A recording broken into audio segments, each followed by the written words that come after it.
मुझे मिला है, आज मेरे ऊपर पूरे 8 लाख का कर्जा है। वाह क्या बात है। अब सोनू भाई ने सोच रखा सबका नाम ले रहे, मैं लोकल आदमी मेरा नाम नहीं ले रहे, इसलिए सोनू भाई, सोनू तेने मारे पे भरोसो नहीं गई 5-7 छोरा सब ये सोनू का नाम लेते आगे आ जाओ प्यारो, इनको भी निकलने के लिए रास्ता निकलो तो चारों छोरों को ये क्या करें अभी इंस्टाग्राम पर बाबू जी पर जरा देश के बड़े कवि है, मैं इनको प्रणाम करना चाहता हूँ। अपन वहाँ पे शुरू होते हैं साहब, कोरोना काल की बात अब क्यों करो सर, जब पूरा दौर चला गया, जब कोरोना काल चला गया तो अच्छी बात कह रहे हैं, वरना साहब दीपक पारिक देश के बड़े कवि है जो हमारे, आपने पहले भी साहब इनको सुना होगा। दीपक पारिक कोरोना काल में साहब जब कर्फ्यू लगा हुआ था भीलवाड़ा के मार्केट में, अगर राष्ट्र का उदाहरण दिया है तो भाई साहब दीपक जी पारिक ने दिया है कि सर मार्केट में गए 2 किलो टमाटर की सब्जी लेकर घर आए, लेकिन भाभी तो मालवा प्रदेश की, भाभी को टमाटर की सब्जी बिल्कुल पसंद नहीं, भाभी को सब्जी पसंद है मूली की, जिसको मालवा में बोलते हैं मूड़ा, सब जानते हो मूड़ा। अबे टमाटर की सब्जी लेके घर आ गए, भाभी जी ने उनका राष्ट्रीय सम्मान किया। राष्ट्रीय सम्मान करने के लिए पत्नी को ज्यादा कुछ नहीं करना पड़ता है, ऐसे 2-4 बार बाल पकड़ने होते हैं, वो 3-4 देनी होती है, वही लोग समझे जिनका राष्ट्रीय सम्मान हो चुका है।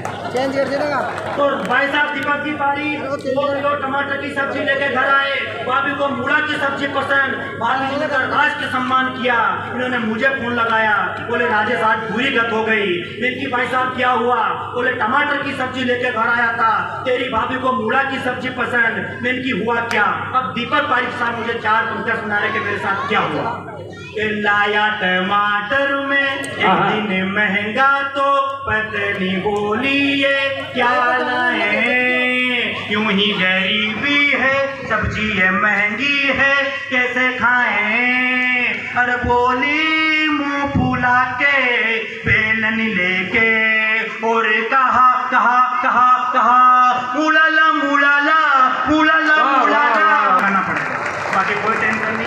माइक आपका बहुत अच्छा है, ये बहुत आवाज खींच रहा है, उसके बावजूद भी मैं नहीं कह रहा हूँ कि आवाज खींच रहा है, इसलिए बहुत अच्छा है, बाकी कोई टेंशन नहीं था, इसलिए आप टेंशन मत लो। इस कवि सम्मेलन को साहब अपन आज जो हिंदी के कवि यहाँ पर विराजे हैं, मैं बात कह देना चाहता साहब, इस देश के अंदर 2 ही चीजें साहब कवि सम्मेलन से हो रही आजकल, एक तो नेताओं की चर्चा चल रही, और आप टीवी देखो तो रोज बाबाओं की चर्चा चल रही, सब वो आश्रम वेब सीरीज है, बाबाओं की चर्चा, वो बापू आसाराम जी राम रहीम जी साहब साहब, अगर आपका अंदर वो बात जग जाए तो फिर तालियां बजेगी। जज साहब ने कहा कि देश के ये बाबा कैसे दुष्टकांड में फंसे, ऐसे फंसने की तो गारंटी थी और बाबा की वारंटी थी, और रोज ही तो बाबा वो की पोल रही खुल। जज साहब बोले बाबा से कैसे हुई भूल, कैसे हुई भूल, बाबा कैसे हुई भूल, तो बाबा बोले ए लड़की ब्यूटीफुल कर गई चुल। वाह, धीरे धीरे बात समझ में आएगी, बाकी कोई टेंशन नहीं है साहब। ये कवि सम्मेलन राजेश कोट से शुरू करके बाबूजी बंजारा तक जाएगा, लेकिन रेलवाल ने जो परंपरा शुरू करी है हिंदी कवि सम्मेलन की, यहाँ बड़े अधिकारी बैठे हुए साहब, हम लोगों ने आदरणीय कमल मोर दादा से सीखा है कवि सम्मेलन में बोलनी मत करना। पत्रकार बंधु ध्यान दे कि स्वर व्यंजन का मेल ना हो तो कोई संधि मत करना, सब कुछ करना लेकिन बेटे भाषा गंदी मत करना। और इस कविता से अपने घर में 2 वक्त की रोटी आती है, हिंदी की कविता करना पर कविता की हिंदी मत करना, हिंदी की कविता करना पर कविता की हिंदी मत करना।